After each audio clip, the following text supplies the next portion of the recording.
নমস্কার, আপনারা দেখছেন নিউজ নাও। আপনাদের সঙ্গেই রয়েছে আমি সহেলি। শুরু করছি রাত 10টার সংবাদ। তবে প্রথমেই চোখ রাখবো সংবাদ শিরোনামে। রাজধানীতে সাংবাদিক আক্রমণের ঘটনায় জড়িতদের গ্রেপ্তার করেছে পুলিশ। মুখ্যমন্ত্রীর নির্দেশের পরই গ্রেপ্তার অভিযুক্তরা।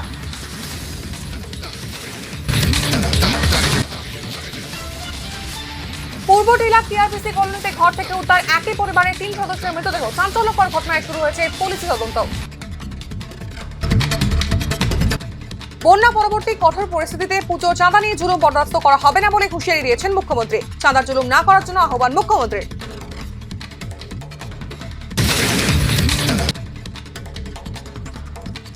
রহস্যজনকভাবে গুলিবিদ্ধ হয়ে মৃত্যু বিএসএফ জওয়ানের ঘটনা কমলপুর থানা অন্তর্ভুক্ত আমতলী বিওপি সংলগ্ন ভারত বাংলাদেশ সীমান্তে।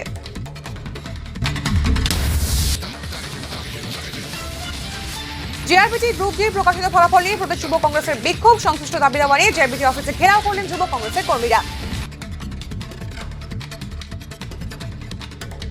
রবিবার রাতে রাজধানীর মঠ চৌমুহনী এলাকায় সাংবাদিক নিগ্রহের ঘটনায় শেষ পর্যন্ত 3 জন অভিযুক্তকে গ্রেপ্তার করেছে পুলিশ।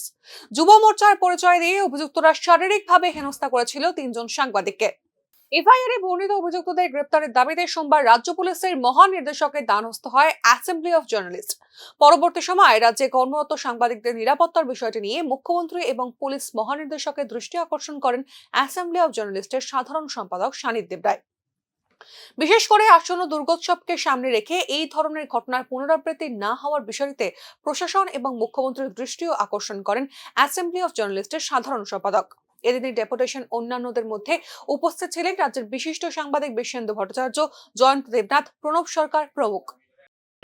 যে গতকাল গভীর রাত্রে 1টা থেকে 1:30টার মধ্যে আমাদের 5-6 জন সাংবাদিক যখন তাদের পেশাগত কাজে পূর্ব থানা পুলিশ স্টেশনের দিকে যাচ্ছিল, হঠাৎ করে একটা গাড়িতে করে কিছু হুলিগানস এবং কয়েকজন বাইকে ছিল, এরা হঠাৎ করে ওদেরকে মাঝপথে থামায় এবং এদের উপরে হঠাৎ করে উইদাউট এনি প্রভোকেশন ওদেরকে আক্রমণ করে। আমাদের ওখানে প্রসেনজিৎ, মিহিরলাল সরকার, প্রণব শীল, এরা এ রাজ্যের রিনাউন্ড সাংবাদিক। ওদের সঙ্গে জুনিয়র সাংবাদিকও ছিল আরও 3-4 জন। মানে যতটুকু সম্ভব ওদেরকে মারা হয়েছে, রাস্তায় ফেলে পেটানো হয়েছে, মানে রক্তাক্ত করা হয়েছে। আমাদের সাংবাদিককে আপনার স্ক্যান করতে হয়েছে ওই রাত্রেবেলায়। ওখান থেকে পূর্ব থানাতে এই বিষয়টা যাবার পর পূর্ব থানার পুলিশ এগিয়ে আসে এবং পূর্ব থানার পুলিশ এসে ওরাই একজনকে ধরে রেখেছিল, গাড়ির ড্রাইভারটাকে, বাকিরা পালিয়ে গেছে। ড্রাইভারটাকে ওরা পুলিশের হাতে তুলে দেয় এবং ওকে ডিটেইন করা হয়েছে। আমরা এই বিষয়টাতে ভীষণ বিক্ষুব্ধ, কারণ একের পর এক এই রাজ্যে ঘটনা ঘটে চলেছে। আপনি 3 বছর আগে এই রাজ্যে প্রতিবাদী কলম এবং দেশের কথার উপর আক্রমণ ঘটেছে, আজকে পর্যন্ত তার কোনো বিচার পাওয়া যায়নি। আমরা এটা এইমাত্র ডেপুটেশনে সেটাও বলেছি যে 3 বছর যেদিন পূর্তি হলো সেই রাত্রে তার অ্যানিভার্সারি পালন করা হলো, আমাদের আবার সাংবাদিক পিটি।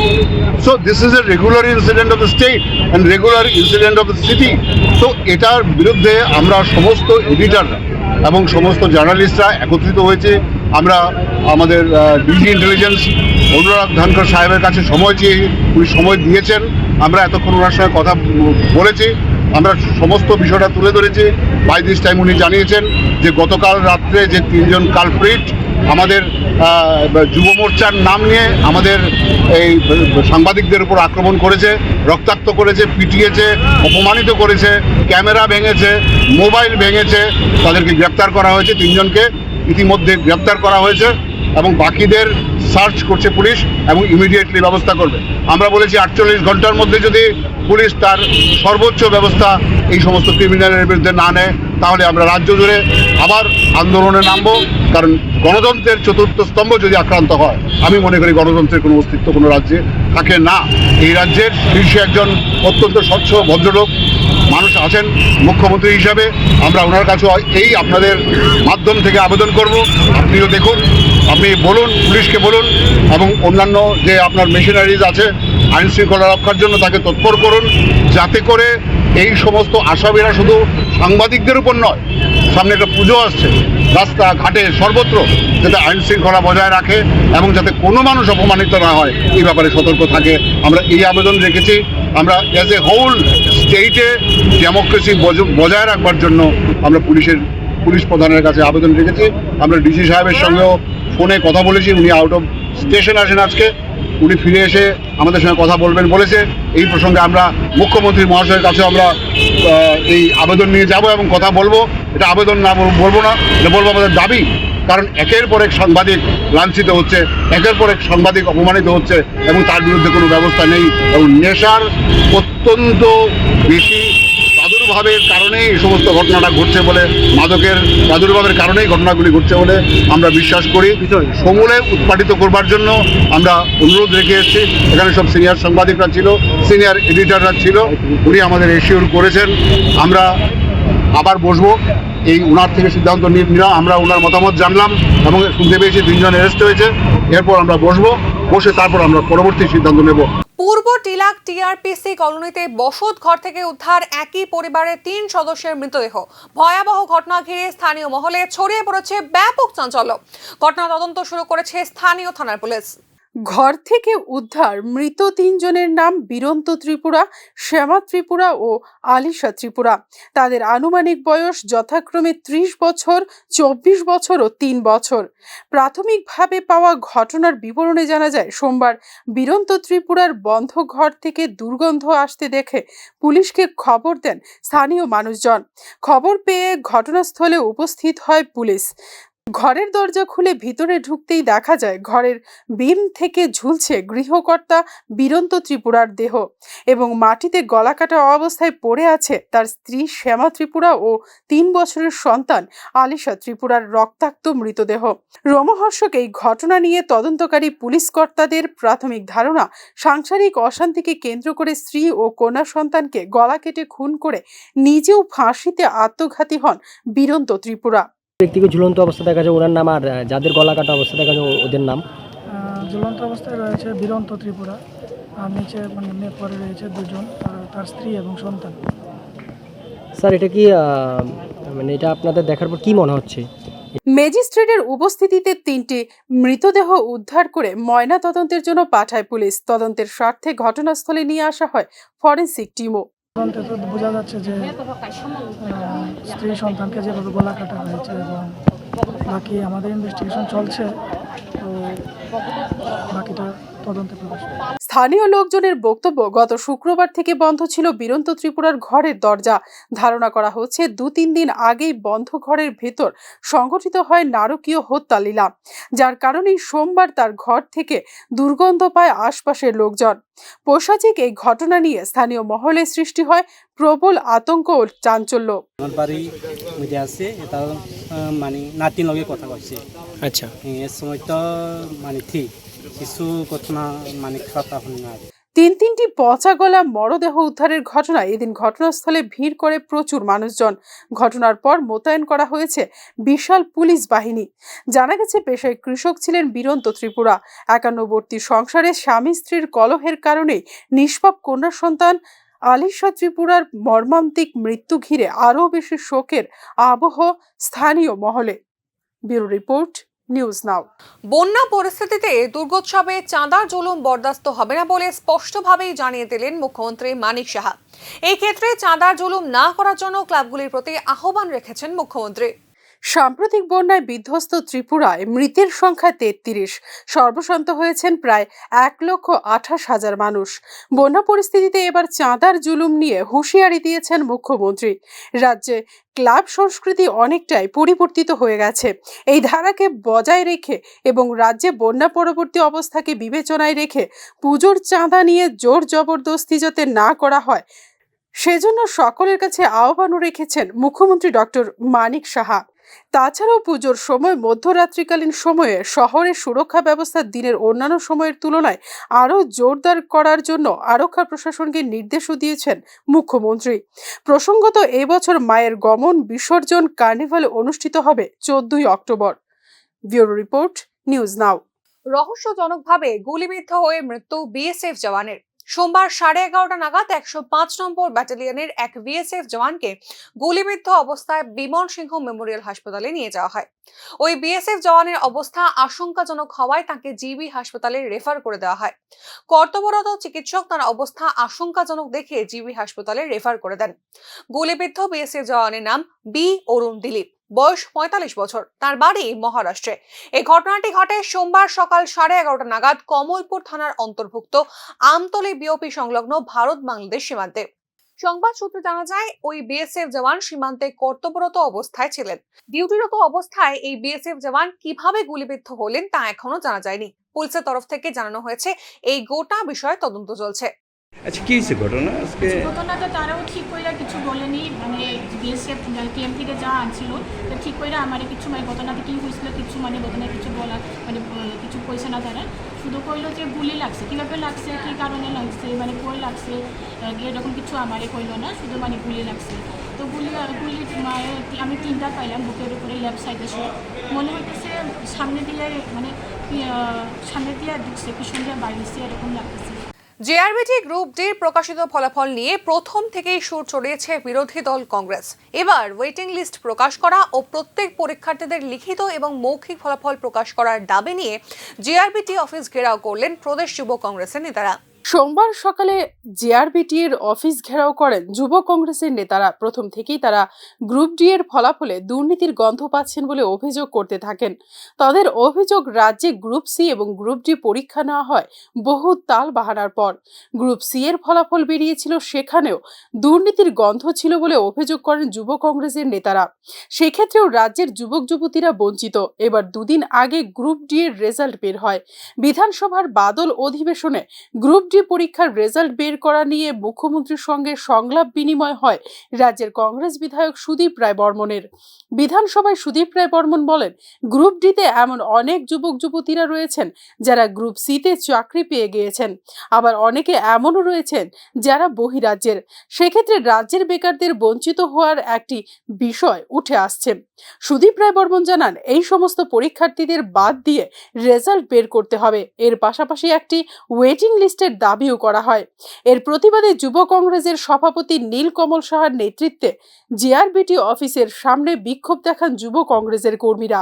এই ফলাফল বেরানোর আগে আমাদের রাজ্যের মাননীয় যিনি বিধায়ক সুদীপ রায় বর্মন বিধানসভার এই 3 দিনের অধিবেশন চলাকালীন তিনি রাজ্যের মাননীয় মুখ্যমন্ত্রীর কাছে এবং রাজ্য সরকারের কাছে দাবি রেখেছিলেন, চিঠি লিখেছিলেন এবং বিধানসভায় দাঁড়িয়ে বলেছিলেন যে এই গ্রুপ ডিতে এমন বহু ক্যান্ডিডেট আছেন যারা গ্রুপ সিতে উত্তীর্ণ হয়েছেন, অনেকে সেখানে চাকরি করছেন বা অনেকে বহিরাজ্য থেকে আছে, এদেরকে যাতে না দিয়ে আমাদের রাজ্যের যারা ভূমিপুত্র, আমাদের রাজ্যের যারা ছেলে, তাদেরকে যাতে দেওয়া হয়। সেখানে মেরিট লিস্টের পাশাপাশি যাতে আরেকটা ওয়েটিং লিস্ট দেওয়া হয়। কিন্তু রাজ্য সরকার সেদিন ওনার এই কথা কর্ণপাত করেনি, কারণ এই সরকার দুর্নীতিবাজ। এই সরকার রাজ্যের যুবকদের উন্নয়ন চায় না। এই সরকার পয়সার বিনিময়ে, অর্থের বিনিময়ে রাজ্যের যুবকদেরকে বঞ্চিত করছে। তার প্রতিবাদ জানিয়ে যুব কংগ্রেসের সভাপতির নেতৃত্বে আজ আমরা জেআরবিটির অফিসের সামনে আসি। পুলিশ দিয়ে গেট বন্ধ করে দেওয়া হয়। সোমবার জেআরবিটির অফিসের সামনে বিক্ষোভ দেখানোর সময় অফিসের ভেতরে ঢুকতে গেলে পুলিশ গেট বন্ধ করে দেয় বলে অভিযোগ। তারপরেও যুব কংগ্রেসের কর্মীরা কোনোভাবে জেআরবিটি চেয়ারম্যান অসীম সাহার অফিসের সামনে জড়ো হন। অভিযোগ, কংগ্রেস কর্মীরা তার সঙ্গে কথা বলতে গেলে তিনি পালিয়ে যান। আমরা কিছু যুবক, আমরা যিনি ডাইরেক্টর জিআরবিটির অসীম সাহা, উনার অফিসের সামনে যাই। ইনি হচ্ছেন অসীম সাহা, যিনি এক সময় তৎকালীন সরকারের দালালি করেছিল, আজকে বর্তমান সরকারের দালালি করছেন। ইনি দুর্নীতিবাজ অসীম সাহা। এই বিজেপি দুর্নীতিবাজ সরকারটা সমস্ত দুর্নীতি করাচ্ছেন এই জিআরবিটির ডাইরেক্টর অসীম সাহাকে দিয়ে। আমরা যখন ওনার অফিসের সামনে আসি গণতান্ত্রিকভাবে ওনার সঙ্গে কথা বলতে, তিনি ভয়ে পালিয়ে যান। তার পাশাপাশি আমরা দেখি জিআরবিটির ক্যান্ডিডেটরা যখন এখানে কথা বলতে আসেন, আরটিআই, যেটা দেশের সংসদে আইন পাশ করা হয়েছিল, রাইট টু ইনফরমেশন, সেখানে তাদেরকে বঞ্চিত করে এই অসীম শাহ তাদের সঙ্গে দুর্ব্যবহার করে। প্রায় 4 বছর পর জেআরবিটি গ্রুপ ডি এর রেজাল্ট বের হয়েছে। বিজেপির তরফ থেকে দাবি করা হচ্ছে সমস্ত স্বচ্ছতা মেনেই এই ফলাফল প্রকাশ। বিরোধীদের কোনো অভিযোগ বা আবেদন এই মুহূর্তে মানতে নারাজ সরকার। এই গোটা বিষয় এখন কোন দিকে মোড় নেয়, এখন সেটাই দেখার। ব্যুরো রিপোর্ট, নিউজ নাও। গ্রেটার ত্রিপুরাল্যান্ড কনস্টিটিউশনাল সলিউশন বা ওয়ান লাস্ট ফাইটের মতো ভারী ভারী ইংরেজি শব্দের ধাঁধা তৈরি করে উপজাতি ভোট ব্যাংক ধরে রাখার মাস্টারমাইন্ড প্রদ্যোৎ কিশোর দেববর্মন এবং তার তিপ্রামথা কিন্তু শেষ পর্যন্ত ষষ্ঠ তফসিল অনুসারে এডিসিকে অধিক ক্ষমতা দেবার দাবি করল রাজ্যের আইনসভায়। সদ্য সমাপ্ত বিধানসভা অধিবেশনে এই নিয়ে বেসরকারি প্রস্তাবও পেশ করলো মাথা। স্বাভাবিক কারণেই প্রশ্ন উঠছে, এডিসিকে অধিক ক্ষমতা দেবার চিরাচরিত দাবি যদি করা হয়, তবে সাধারণ উপজাতিদের মগজ ধোলাই করে কি তবে নিজেদের আখের গুছিয়ে নিয়েছেন প্রদ্যোৎ কিশোর দেববর্মনরা? বিশেষ প্রতিবেদনে এই বিষয়টি তুলে ধরছে নিউজ নাও। डायरेक्ट बात है, जीतेगा तो जीतेगा, हारेगा तो हारेगा, लेकिन अगर तिप्रालैंड या ग्रेटर तिप्रालैंड का डिमांड को राइटिंग में पूरा नहीं किया, अकेला या तिप्रा के साथ सब मिलके एक लास्ट फाइट तो हम लोग करेगा। আইপিএফটির পৃথক তিপ্রাল্যান্ডের স্লোগানকে হাইজ্যাক করে গ্রেটার তিপ্রাল্যান্ডের কাল্পনিক একটি ম্যাপ নিয়ে ভোট বাণিজ্যে নেমেছিলেন ত্রিপুরা মাণিক্য রাজবংশের সর্বশেষ নৃপতি প্রদ্যোৎ কিশোর মাণিক্য দেববর্মন। পংক্তির আড়ালে ছিল জাতীয় রাজনৈতিক দল বিজেপি। রাজনীতির সাপ লুডো খেলায় আইপিএফটিকে ৯৯-এর ঘর থেকে একেবারে ৯-এর ঘরে ঠেলে দিয়ে তিপ্রামথা বন্যার সিঁড়ি দিয়ে ধাপে ধাপে প্রদ্যোৎ কিশোরকে উঠিয়ে আনা হয় উপরের দিকে। গ্রেটার তিপ্রাল্যান্ডের পর একে একে কনস্টিটিউশনাল সলিউশন, লাস্ট ফাইট ইত্যাদি গোছালো ইংরেজি শব্দের ধাঁধায় ফেলে নিরীহ উপজাতিদের কাছ থেকে দফায় দফায় ভোট আদায় করে নিয়েছে প্রদ্যোৎ কিশোর দেববর্মনের তিপ্রামথা। এতদিন বিজেপির আড়ালে আবডালে থেকে এই ধরনের জ্বালামুখী ভাষণে ভোট ব্যাংক সুরক্ষিত রাখলেও ২০২৪ সালের বিধানসভা নির্বাচনে ১৩টি আসন নিয়ে একেবারে আনুষ্ঠানিকভাবেই ভাজপার সঙ্গে গাঁটছড়া বাঁধার সিদ্ধান্ত নেন প্রদ্যোৎ বাবু। তবে নিন্দুকদের ভাষায় প্রদ্যোৎ কিশোর দেববর্মনকে ব্যবহারই করা হয়েছে এই কাজগুলির জন্য। তাহলে আইপিএফটিও তো প্রায় একই দাবি নিয়ে অ্যালায়েন্স করেছিল বিজেপির সঙ্গে, কিন্তু বৃহত্তর রাজনৈতিক ভাবনায় মহারাজা প্রদ্যোৎ কিশোর শব্দের সেন্টিমেন্টকে ব্যবহার করে উপজাতি আসনগুলিতে আধিপত্য বিস্তার করা তুলনামূলকভাবে সহজ বলেই মনে করেছে ভাজপা। যেমন ভাবা তেমনি কাজ, আর তার ফলও পাওয়া যাচ্ছে হাতে নাতে। একের পর এক নির্বাচনগুলিতে প্রায় বিনা প্রতিদ্বন্দ্বিতায় জয় ছিনিয়ে নিচ্ছে বিজেপি মথা। তবে প্রশ্ন উঠছে, কোথায় হারিয়ে গেল সেই গ্রেটার তিপ্রাল্যান্ড বা কনস্টিটিউশনাল সলিউশন বা লাস্ট ফাইট শব্দগুলি? নিউজ নাও এই বিষয়ে প্রশ্ন তুলছে, কারণ যে দাবি ও স্লোগান নিয়ে ভোটের বাজার গরম করে সাধারণ উপজাতিদের মগজ ধোলাই করেছিলেন তিপ্রামথা সুপ্রিমো প্রদ্যোৎ কিশোর দেববর্মন, সদ্য সমাপ্ত বিধানসভা অধিবেশনে কিন্তু তার ছিটে ফোঁটাও উল্লেখ করেনি প্রদ্যোৎ বাবুর তিপ্রামথা।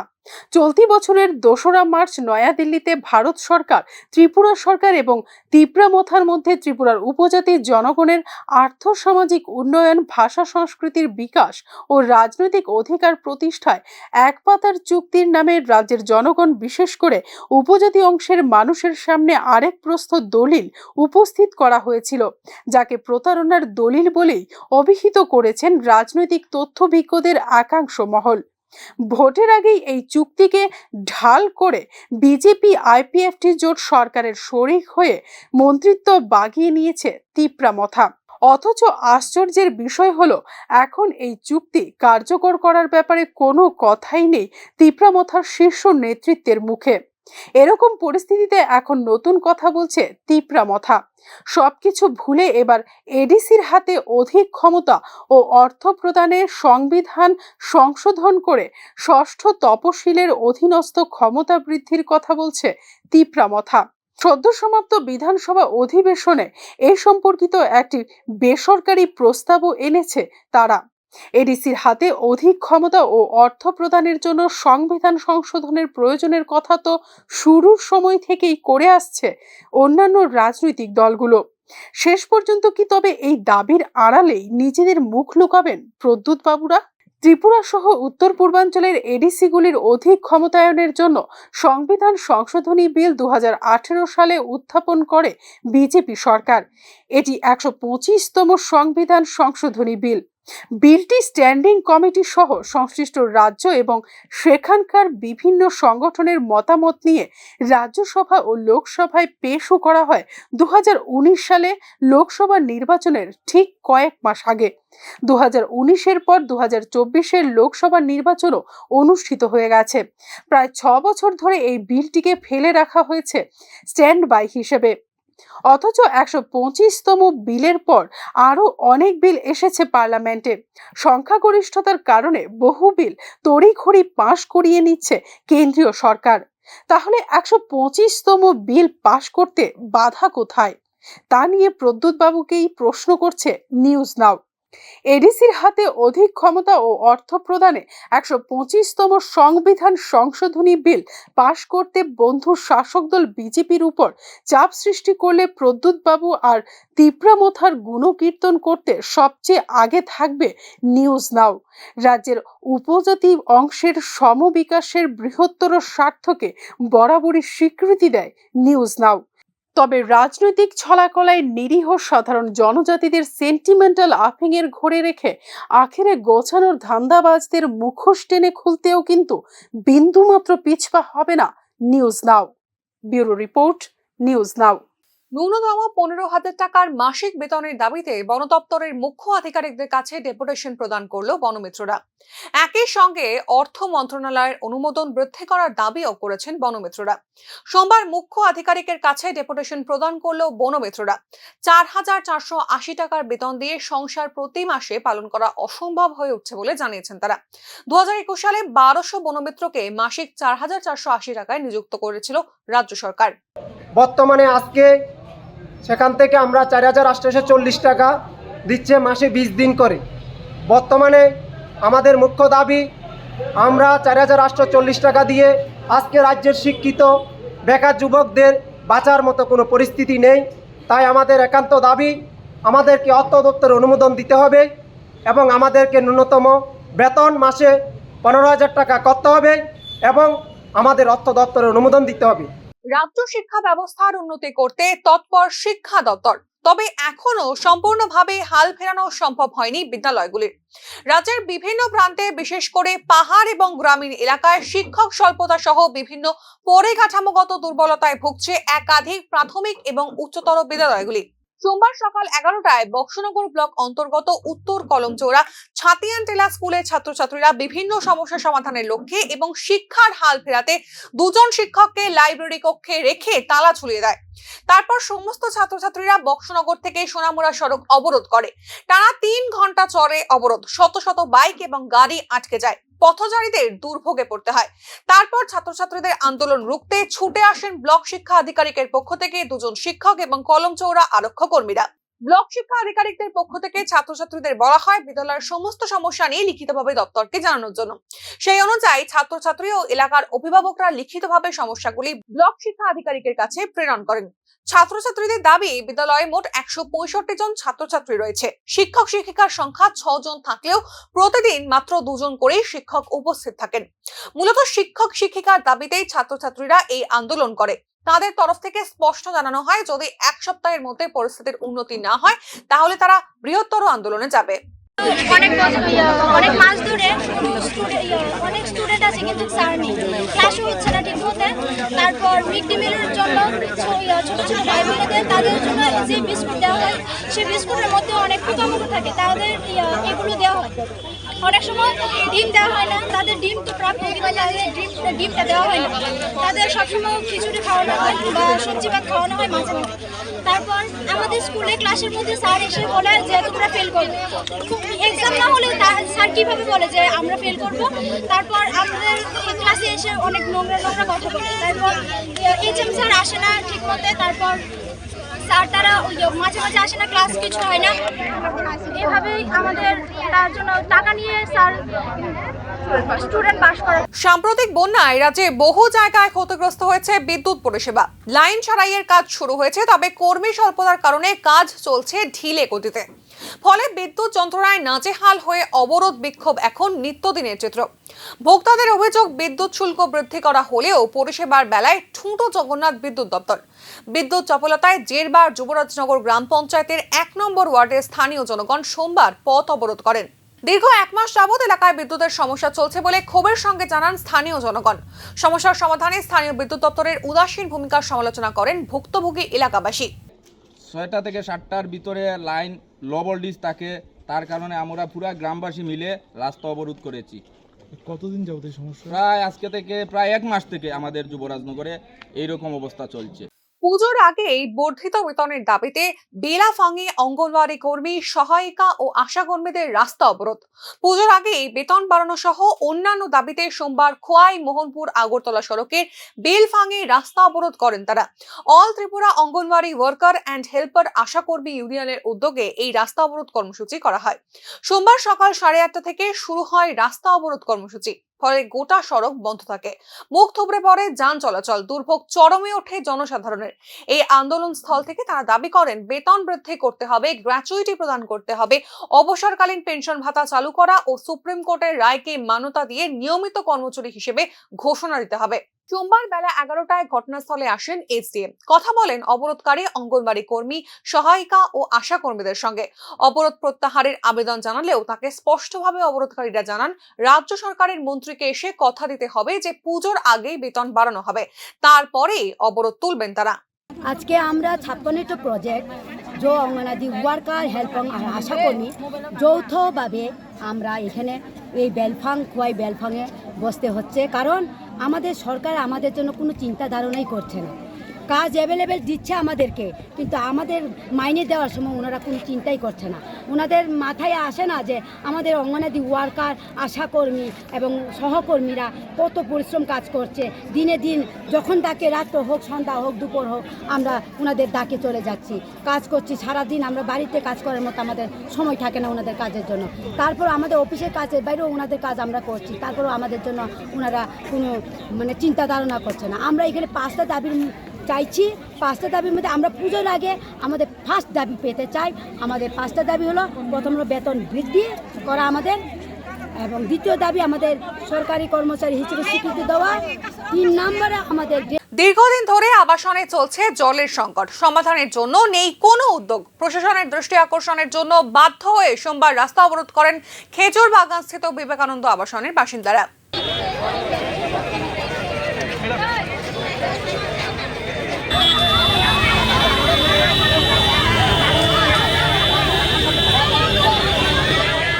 হাঁড়ি কলসি হাতে নিয়ে অবরোধে বসা আবাসনের ভুক্তভোগী মহিলারা প্রবল ক্ষোভের সঙ্গে জানান দীর্ঘ 2 বছর ধরে আবাসনে চলছে জলের সংকট, যার কারণে নিত্যদিন চরম জীবন যন্ত্রণা ভোগ করছেন তারা।